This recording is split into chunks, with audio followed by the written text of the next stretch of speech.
Bienvenidos a este encuentro especial organizado por la Dirección de Investigación Científica, Humanística y Tecnológica de la Universidad Nacional Autónoma de Honduras.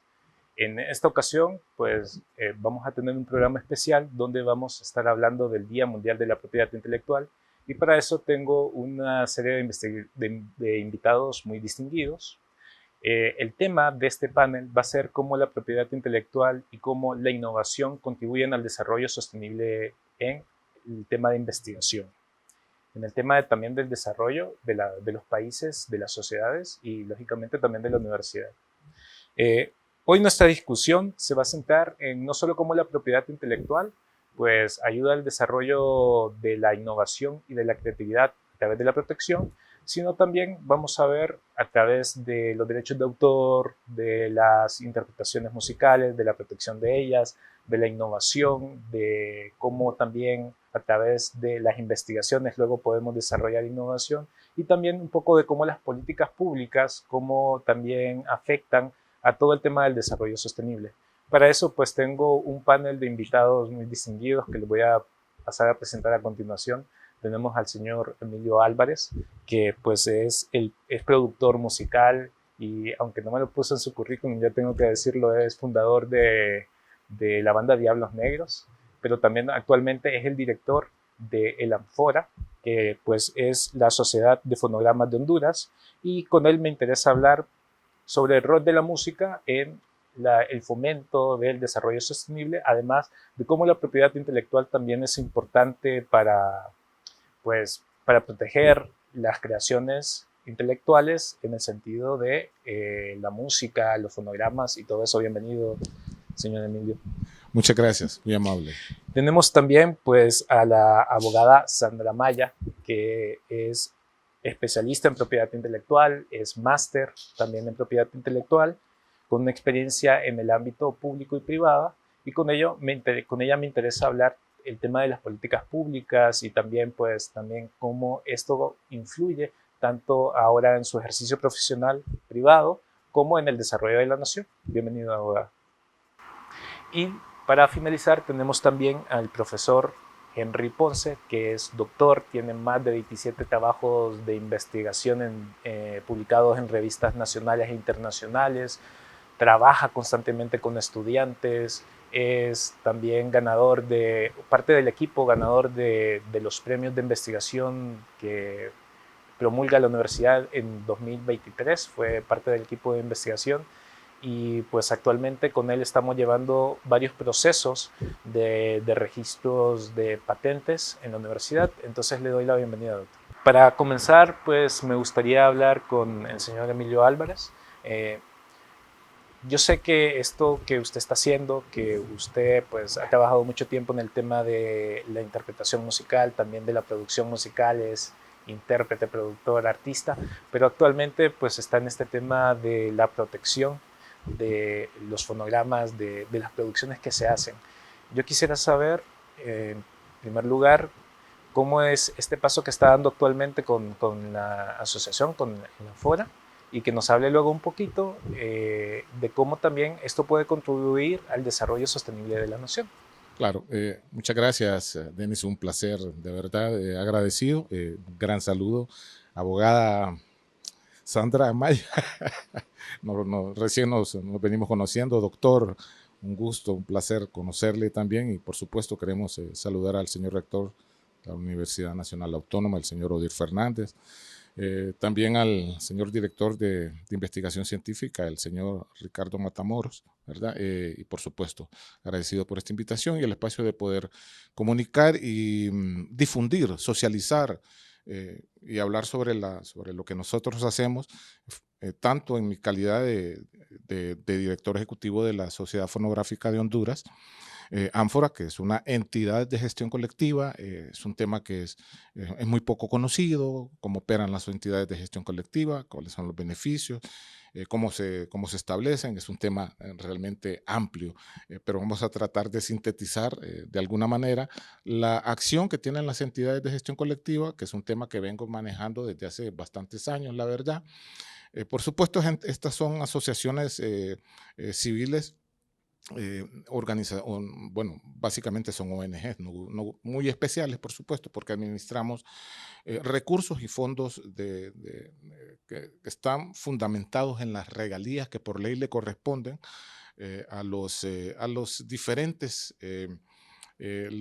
beneficiarios de la propiedad intelectual en este caso, que estamos hablando de los autores, que esa es una línea, los beneficios que le corresponden a los intérpretes musicales de los fonogramas, que es otra sociedad también que se establece, y finalmente los beneficios que le corresponden a las sociedades de los productores de fonogramas, ¿no? Y es así como hemos venido trabajando, conociendo un poco en el camino y sobre todo basados en la realidad y en la experiencia práctica de cómo opera y cómo funcionan estas entidades y cómo generan beneficios tanto para los autores como el aporte que tienen para la economía nacional y el impacto, por supuesto, que generan dentro del Producto Interno Bruto, ¿no? Em, bueno, creo que voy a procurar hacer un resumen bastante conciso de cómo opera y funciona el sector musical en Honduras, que al igual que en todo el mundo es un sector muy amplio, ¿ah? Es un sector sumamente amplio, con la participación de muchos actores y muchas variables, que por supuesto interactúan en diferentes etapas en la pre postproducción de cualquier acción del entretenimiento, llámese un recital, llámese un concierto, llámese un festival, animación musical o difusión. Estas son las formas en las que hay diferentes variables que participan dentro de estas acciones, que es fundamentalmente el entretenimiento, ¿no? Eh, Así como también, por supuesto, hay otras acciones directas e indirectas que inciden dentro de la relación artística musical, ¿no? Em, por ejemplo, sabemos que el sector musical participa en el teatro, participa en el cine, participa en la publicidad, y de igual donde interactúan autores, compositores, intérpretes, músicos arreglistas, técnicos de audio, técnicos de iluminación, técnicos de piso, bueno, una diversidad de actores dentro de esto, ¿verdad? Y por supuesto, en estas ecuaciones también participan proveedores indirectos también, como proveedores de generadores eléctricos, proveedores de sillas, mesas, vallas de contención, alimentos y bebidas. Bueno, imaginémonos que en un evento, por muy pequeño que sea, hay de todo, ¿no? Hay imprentas, boletería, alimentos y bebidas, hay muchas variables que participan de esto, ¿va?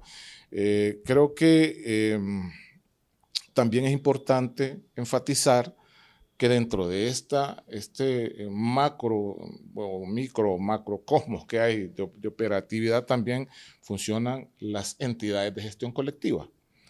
¿Qué es lo que hacen? Hacen la recaudación de las regalías que corresponden por ejecución pública.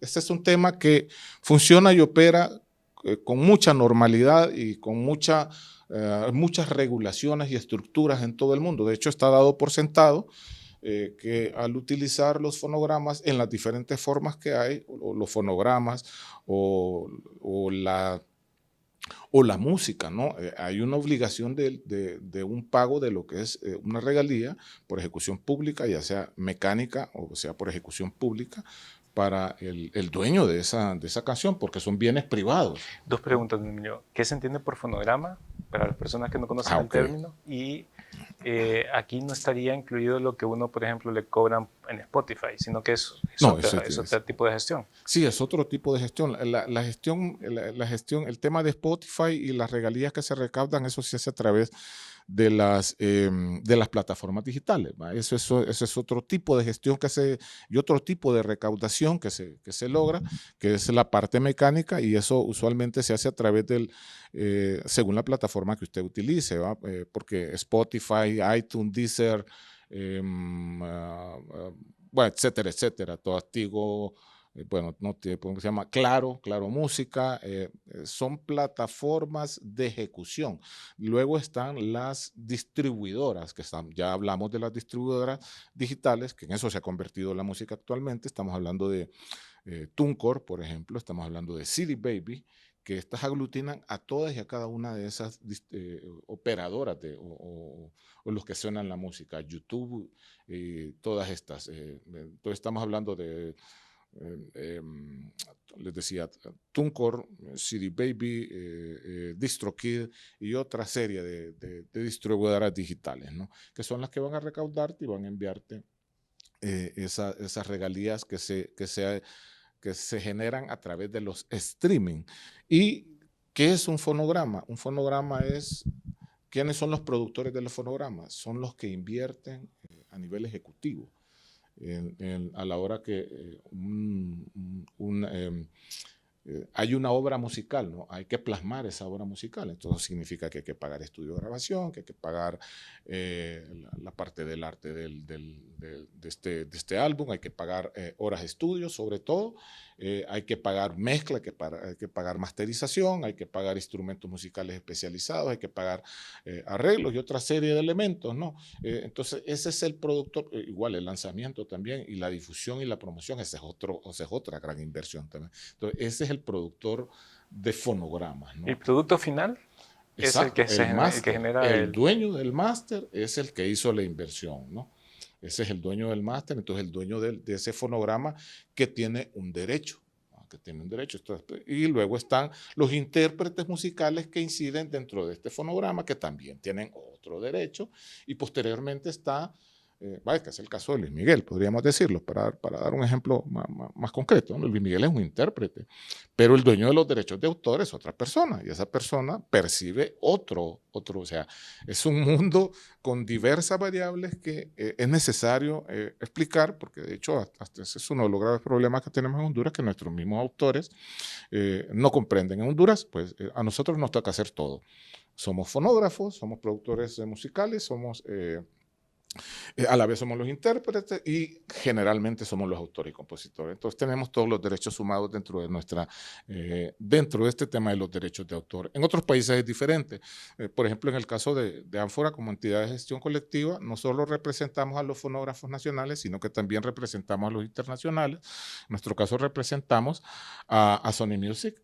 Tenemos un convenio de representación con ellos, Sony Music, representamos a Warner Music y también representamos a Universal. Y así como a otras casas discográficas internacionales, nosotros tenemos una autorización de la Dirección General de Propiedad Intelectual, una licencia que nos autoriza a hacer la recaudación, pero eso es un tema que todavía está en procedimiento para generar capital y algo de riqueza para tanto para los autores nacionales como para los autores internacionales. Y aquí me lleva a otra pregunta. ¿Por qué es importante que a estos autores se les reconozca no solo, digamos, el reconocimiento moral, sino también un reconocimiento económico?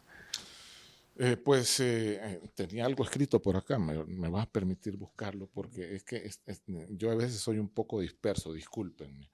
Prefiero dejarlo por escrito porque justamente trata el tema de las desventajas que tenemos en la industria musical hondureña.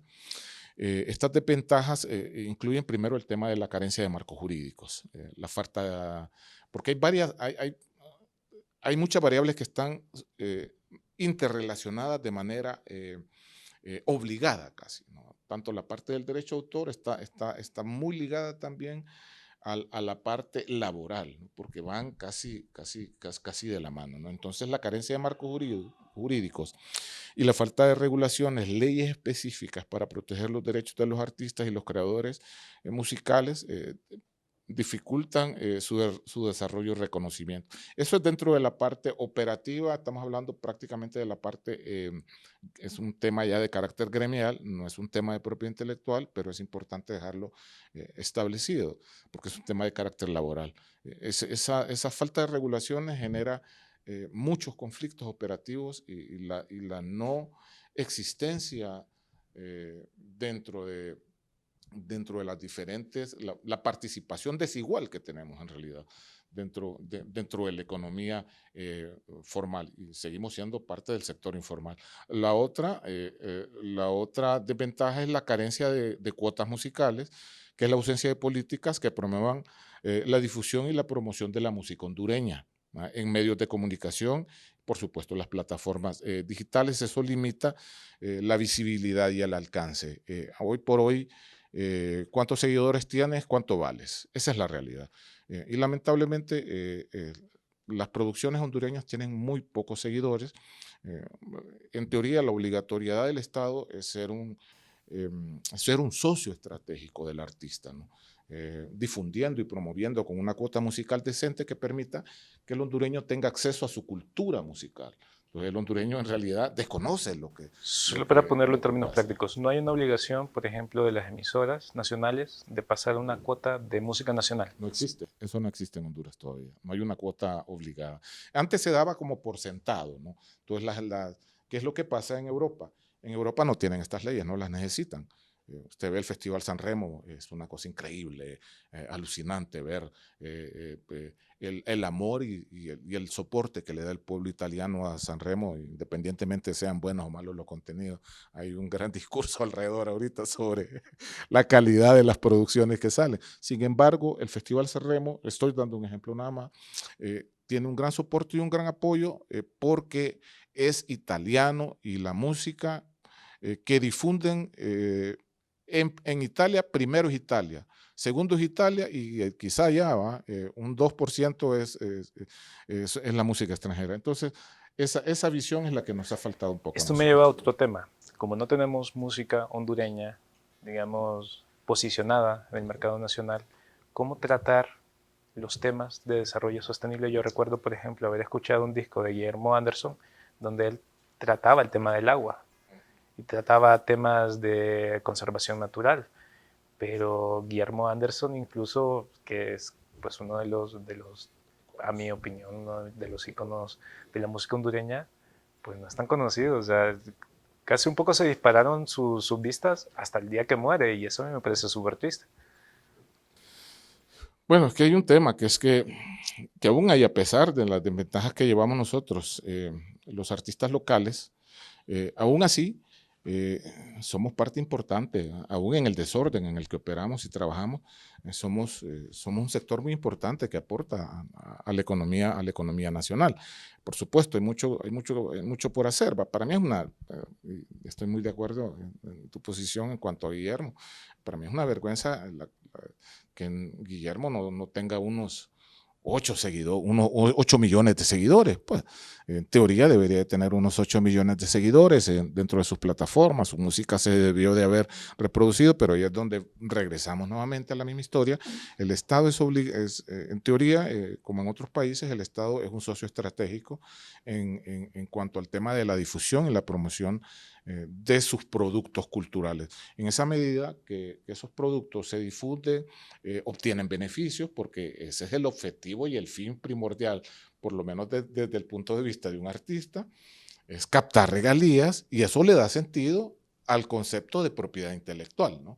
Porque generamos riqueza, podemos comprar equipos nuevos, podemos vivir con solvencia, estar tranquilos y poder dedicarnos a lo que nos compete. En el caso de los hondureños nos tenemos que volver administradores, técnicos de audio, técnicos de luces.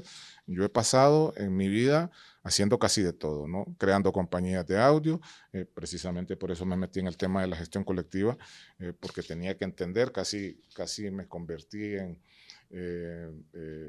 bueno, tengo alguna especialidad dentro del tema específicamente de la gestión colectiva. Conozco muy bien la ley de derechos de autor y de derechos conexos de Honduras, y también las internacionales, tener relaciones con la Organización Mundial de la Propiedad Intelectual, entender otros convenios de la Organización Internacional del Trabajo, de la Organización Mundial del Comercio, y toda una serie de variables que interactúan porque justamente unas y otras afectan la operatividad y como podrás ver, esas carencias de elementos y de políticas públicas, lo que ha generado es una desacreditación del trabajo local.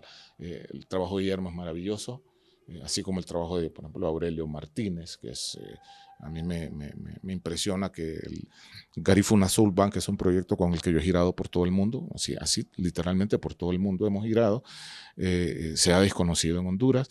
Y bueno, hay un tema ligado a la creación de una ley especial, que es un tema en el que estamos muy enfocados nosotros los artistas musicales profesionales, llámese profesional aquel que aunque sea parcialmente genera capital y necesita,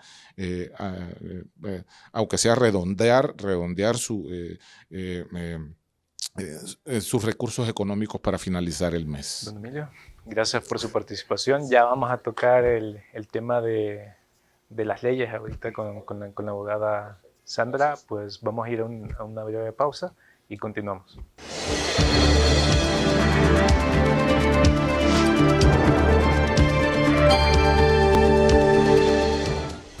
En la Universidad Nacional Autónoma de Honduras estamos listos para las elecciones estudiantiles. Es por eso que yo hoy te invito a que ejerzas tu derecho de voto. Elecciones estudiantiles UNA 2024. En la Facultad de Ciencias Químicas y Farmacias también vamos a elecciones. Es nuestro deber como universitarios ejercer el sufragio. Tu voto es tu voz. Elecciones estudiantiles UNA 2024.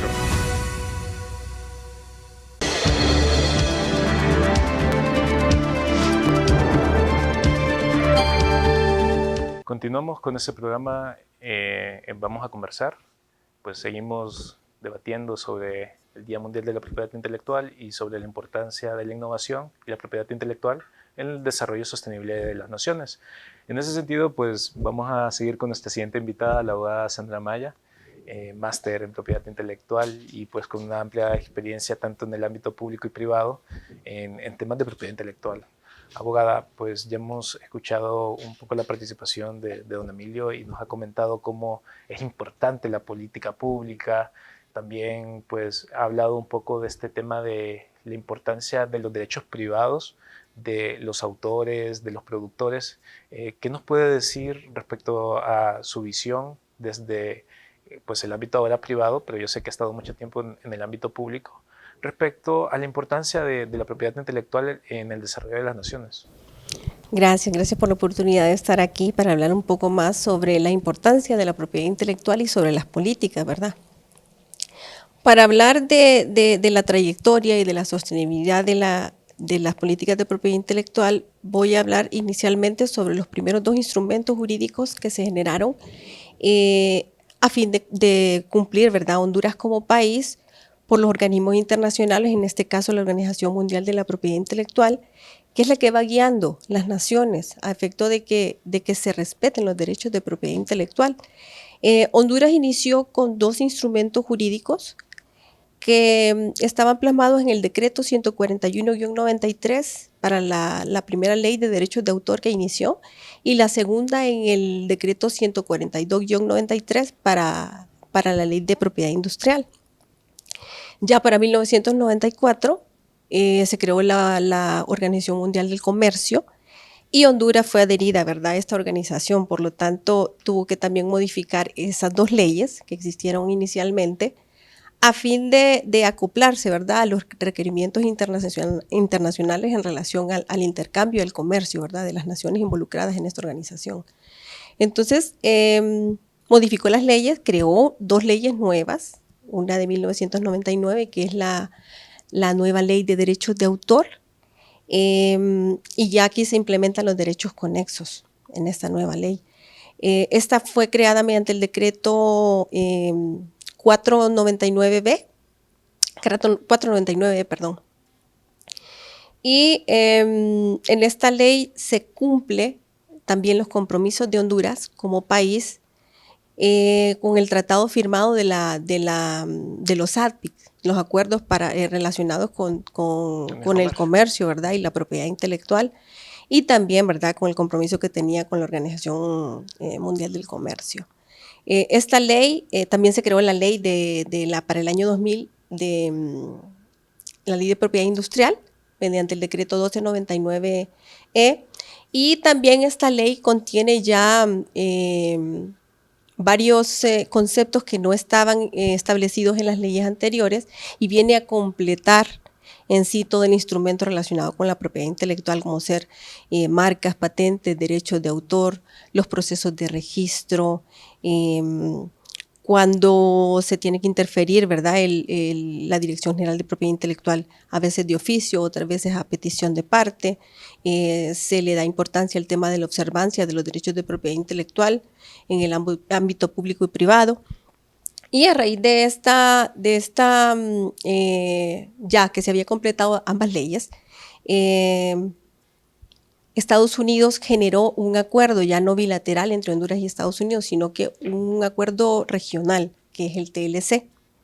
A raíz de este TLC, de este acuerdo regional entre República Dominicana, Centroamérica y Estados Unidos, Honduras también se vio nuevamente obligada a crear una ley de implementación para el Tratado de Libre Comercio. A su vez se creó el régimen de propiedad intelectual, siempre con el apoyo de la Organización Mundial de la Propiedad Intelectual, porque aquí ya se implementaba el tema de las marcas sonoras, las marcas olfativas, las denominaciones de origen, las indicaciones geográficas que anteriormente no estaban en la ley. Entonces hubieron varias reformas que le dieron un poco más de afinidad al tema de la ley de propiedad industrial, de propiedad intelectual en general. También en el ámbito de derechos de autor, sobre las infracciones a los derechos de autor y a los derechos de propiedad intelectual, de propiedad industrial, se incrementaron las penas de 3 a 6 años para los infractores en el tema de falsificación, en el tema de piratería, ¿verdad? Y también se implementó el tema de las medidas en fronteras, que eso anteriormente no se hablaba como país, sino que eso fue generado posteriormente por el tema de los ADPIC, ¿verdad? Entonces, ya una vez completado todo el sistema tanto de las leyes de derechos de autor como las leyes de propiedad industrial y la ley de implementación, que en este caso las resume el régimen de propiedad intelectual, entonces Honduras ya puede hacer frente con este decreto 16-2006 a los requerimientos internacionales, ¿verdad? Y en la defensa y en la observancia de los derechos de propiedad intelectual.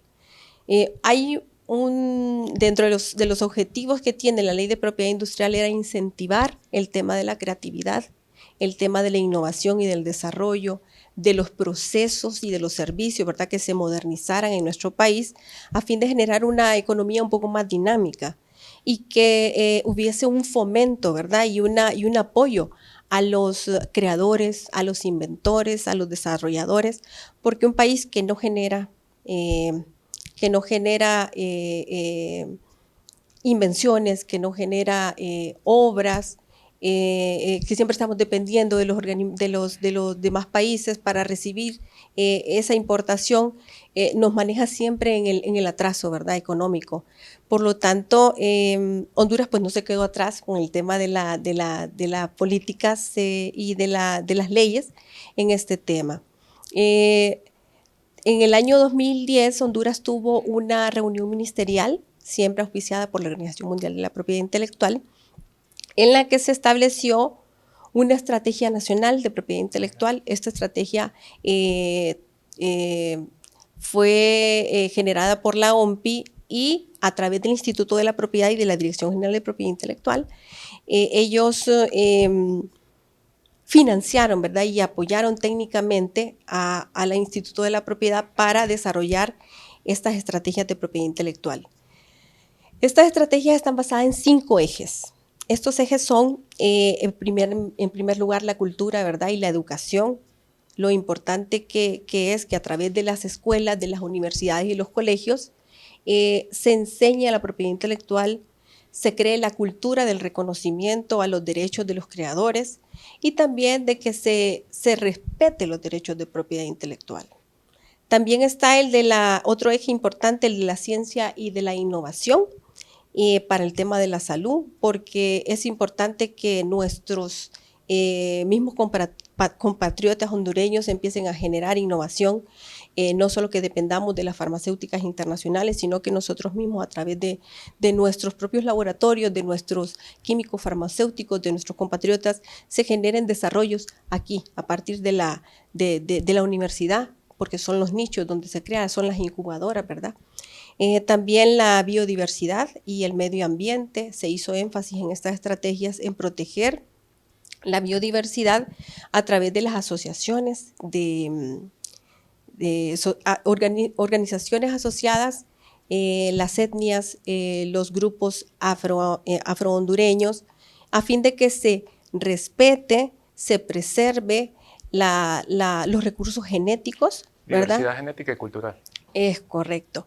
Y también otro importante es el de productividad y competitividad, porque en Honduras estamos acostumbrados nosotros a siempre esperar que vengan de otro país, ¿verdad? A traernos las ideas, a traernos la maquinaria, en vez de ser nosotros, ¿verdad? Quienes generemos dentro de nuestro ámbito económico nuevos prototipos, nuevos inventos, nuevas innovaciones, desarrollos. Entonces, esta estrategia creó dentro del eje estratégico de productividad y competitividad, se incorporaron también nuevas políticas de propiedad intelectual en las empresas, a fin de que también dentro del ámbito privado se genere, ¿verdad?, nuevas innovaciones.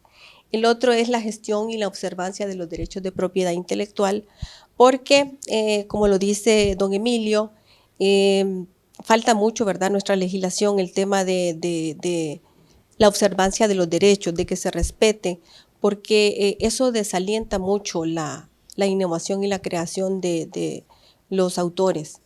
Por ejemplo, si un autor de una obra que a veces ni siquiera la ha publicado y de repente él mira que aparece en las redes sociales publicada sin su autorización, eso desalienta, ¿verdad?, la creación y la innovación de futuras obras. Entonces, el respeto, ¿verdad?, al derecho del autor, ya sea tanto moral como patrimonial, es algo que se le está dando bastante importancia en el tema de la propiedad intelectual. Gracias. Sí.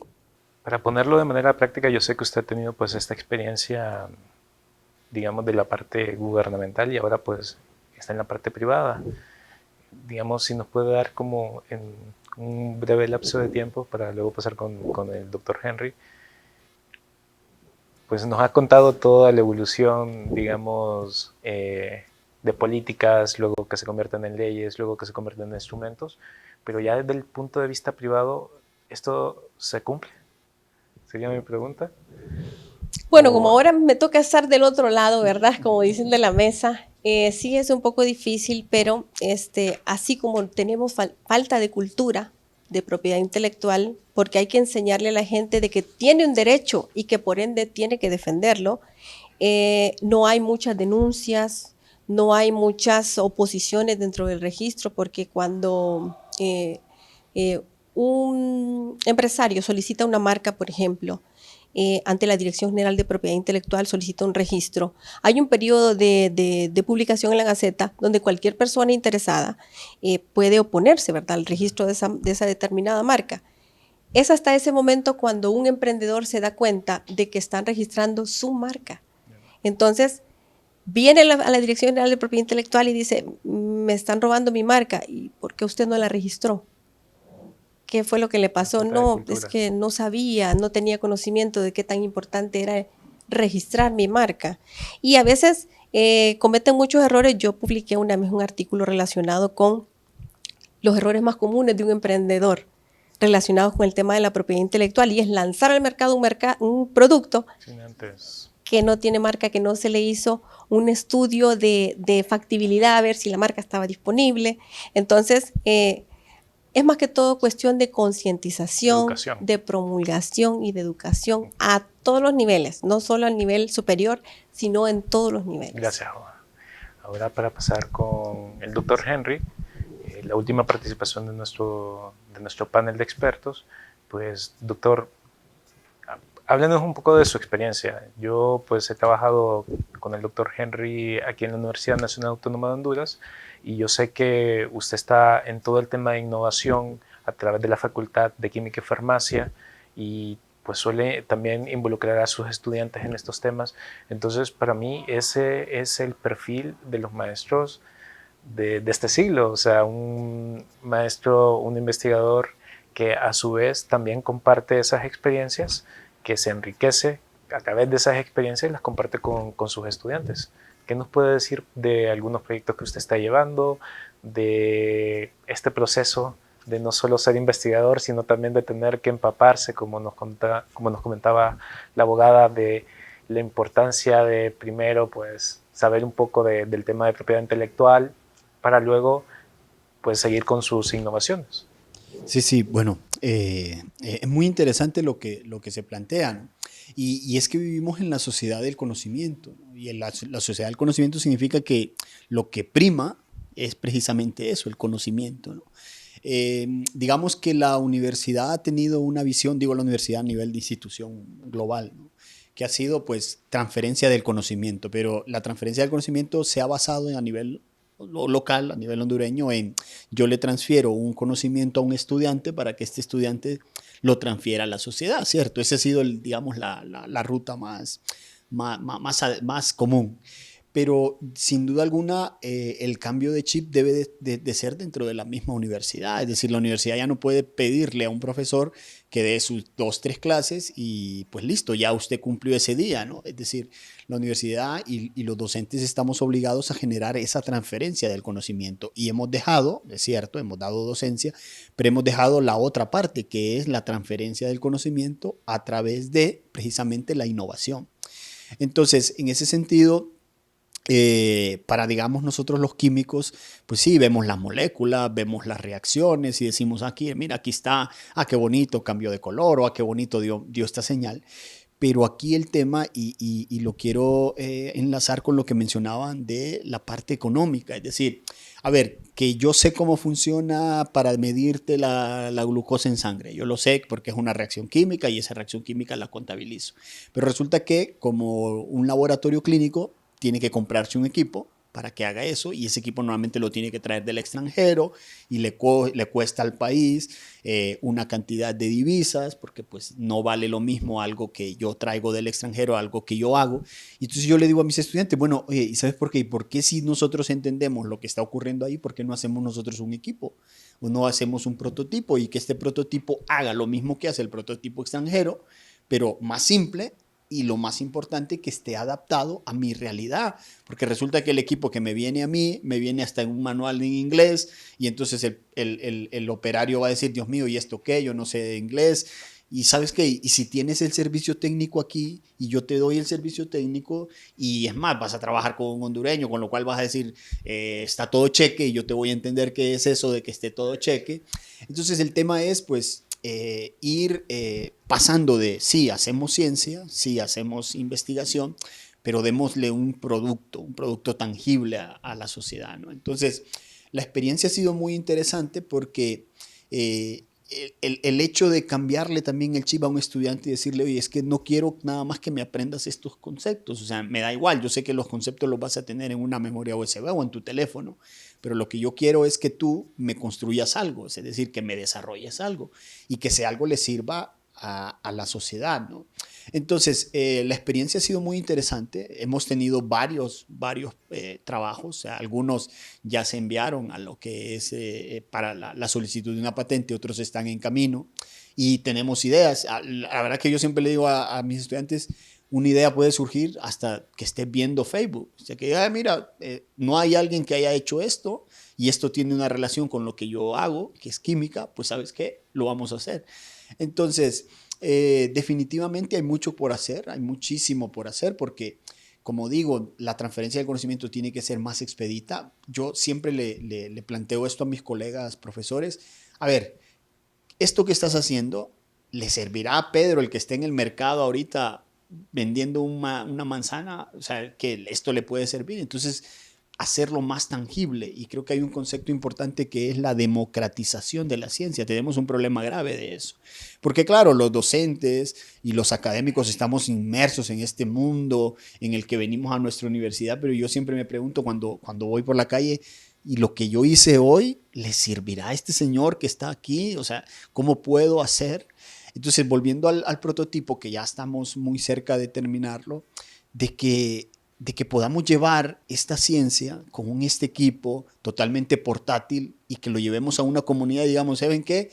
como ustedes pagan sus impuestos y con sus impuestos nos pagan el salario a nosotros, hoy vamos a medirles la glucosa, vamos a medirles los ácidos grasos gratis a esta comunidad que para que se traslade a un centro de salud o para un laboratorio le va a costar un mundo, lo vamos a hacer gratis porque nuestro sistema es más rápido, es igual de exacto que el dispositivo que tienen en el laboratorio clínico más avanzado del mundo y te da los resultados inmediatamente. O sea, vamos a hacerlo más simple y más fácil. Y una pregunta, doctor Henry. Yo sé que usted también está manejando el tema de química verde y sé que pues, sus prototipos también pues, tratan de ir en esa línea.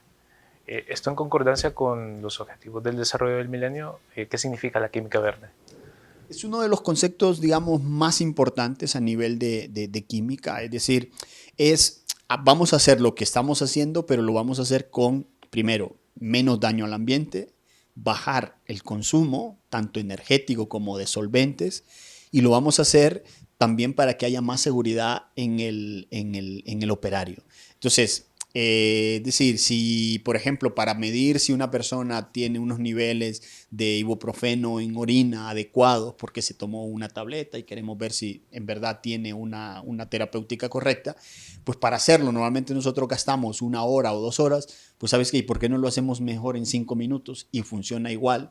Y así este prototipo se lo damos a un laboratorio que se dedica a hacer estos análisis y le decimos, ahora lo vas a hacer, pero con un enfoque verde, ¿no? Entonces, es un tema que desde la innovación ha surgido, pero que tiene mucho impacto también en la educación. Es decir, que nuestros estudiantes puedan hacer todas estas prácticas de laboratorio bajo ese enfoque y que le digas, oye, ¿para qué vas a gastar 1 litro de agua cuando puedes usar solamente 1 mililitro?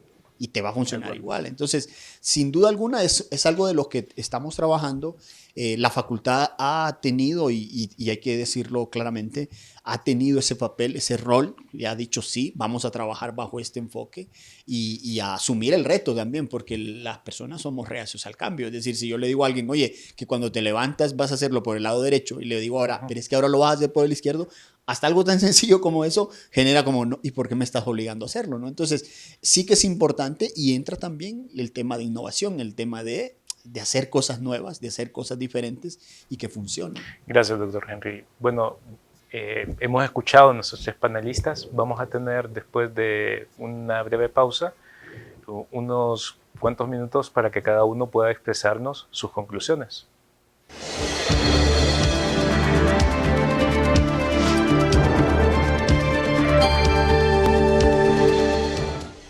En la Universidad Nacional Autónoma de Honduras estamos listos para las elecciones estudiantiles. Es por eso que yo hoy te invito a que ejerzas tu derecho de voto. Elecciones estudiantiles UNA 2024. En la Facultad de Ciencias Químicas y Farmacias es nuestro deber como estudiantes ejercer el sufragio. Tu voto es tu voto. Elecciones estudiantiles UNA 2024.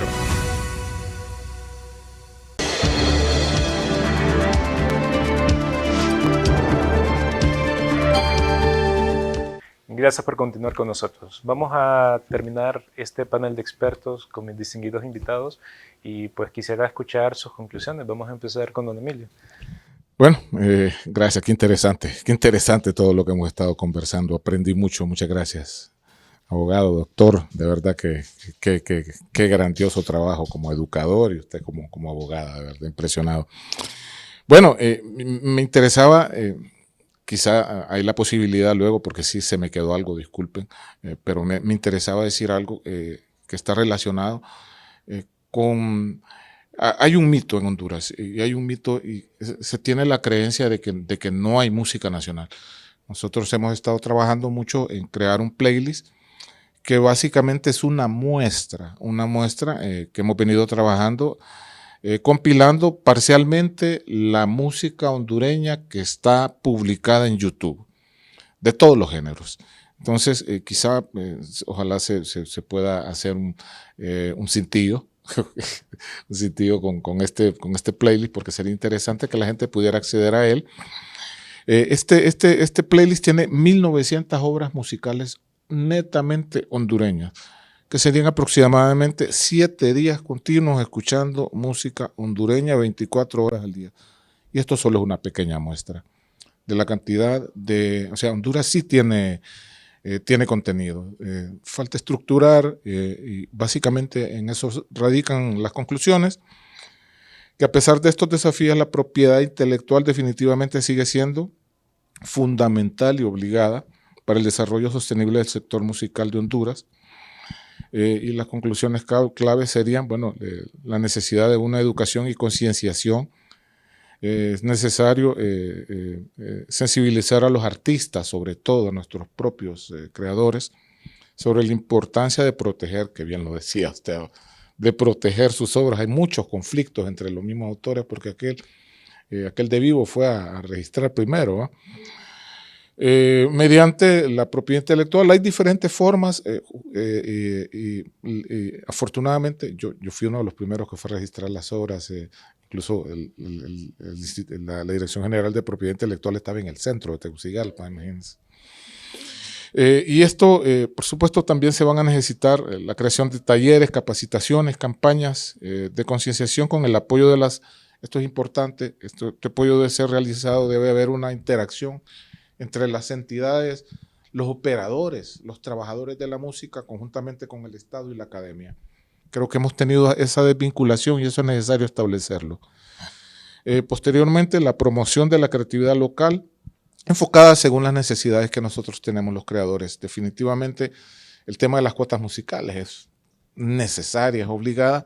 Repito, mientras el hondureño no tenga acceso a la cultura musical a la cultura musical local, de sus propios artistas y no se dé la oportunidad de escuchar los maravillosos contenidos que tenemos aquí en Honduras, la música no va a tener un crecimiento.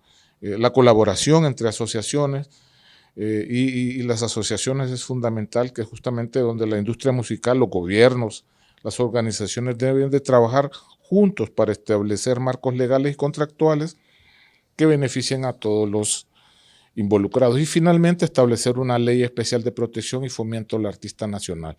Una ley de protección práctica, eso es lo que ocupamos nosotros, ¿no? Práctica, que esté basada en las necesidades reales del sector operativo musical, de tal manera que se puedan reivindicar los derechos laborales del artista musical y la difusión y promoción a través de una ley moderna, práctica y eficiente, ¿no? Desarrollada por el mismo sector musical, que somos los directamente involucrados. Muchas gracias. Abogada. Para hablarle sobre las conclusiones, pues quisiera darle importancia al tema de los retos, las oportunidades y también los casos de éxito que hemos tenido, ¿verdad?, en el ámbito de la propiedad intelectual a lo largo de los últimos años. Pues un reto y un desafío de los más importantes que tenemos son las reformas a las leyes. Actualmente ya ahorita están un poco desfasadas y necesitamos reformar e implementar cambios en los procesos de los reglamentos de propiedad intelectual. También se debe fomentar la cultura del API, como se lo comentaba y se lo vuelvo a repetir y no me canso de hacerlo, a través de la educación en todos los niveles de la propiedad intelectual, para que conozcan no solo el respeto a los derechos de propiedad intelectual, sino cómo ellos pueden generar propiedad intelectual y esa les genera a su vez no solo un derecho moral, sino un derecho patrimonial. También es importante que se sigan expandiendo las CATIs, que son centros de apoyos tecnológicos, ¿verdad?, de información en todas las universidades, porque la industria, la empresa tiene acceso, va a tener acceso a bases de datos de patentes nacionales e internacionales, de patentes que entraron ya en dominio público y que pueden ser utilizadas para futuros desarrollos, ¿verdad?, que generen crecimiento económico en nuestro país. Entonces, eso está abierto, el tema de las CATIs. Y las oportunidades que tenemos como país es el apoyo, no podemos demeritar el apoyo que recibimos de organizaciones internacionales, especialmente el de la OMPI, el de la Organización Mundial de la Propiedad Intelectual, porque apoyan de manera técnica y también capacitan mucho al personal en la Dirección General de Propiedad Intelectual.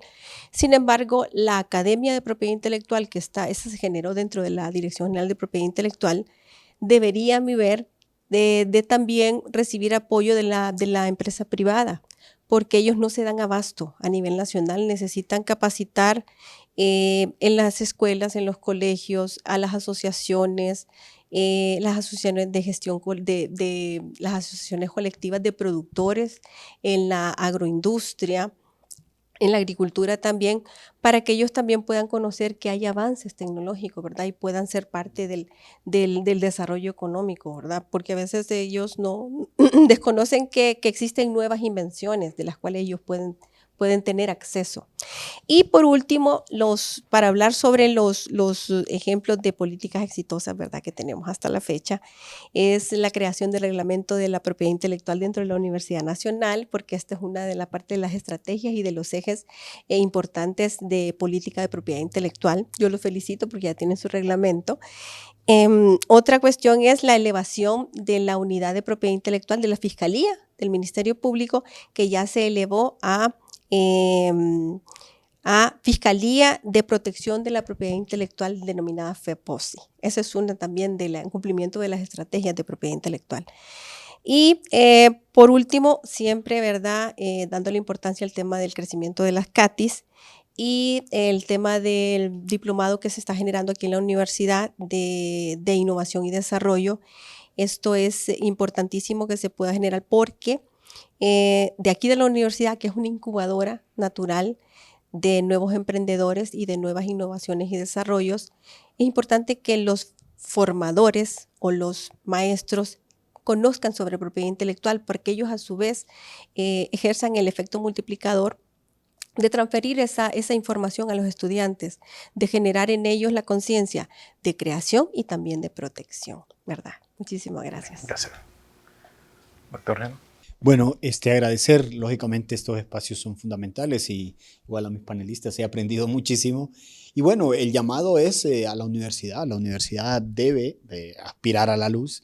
Y alguien me preguntaba en cierto momento, ¿y se puede hacer innovación en cualquier rama del conocimiento? Claro que sí. Es decir, todo puede ser mejorado, todo lo que existe puede mejorarse. Entonces, como profesores, como docentes, investigadores, que sé que hay muchos profesores que están haciendo innovación, pero es importante llegar a la otra parte, ¿no? A la parte de patentar, a la parte de, antes de publicar, pues tener esa patente para poder registrar estos avances. Y luego está el tema de llevarlos a la sociedad. Es decir, no nos podemos quedar con eso, sino que decir, sociedad, aquí está lo que la universidad te regresa como parte parte fundamental de lo que es la sociedad. Así que hay mucho por hacer y lógicamente pues esperemos avanzar en esta parte.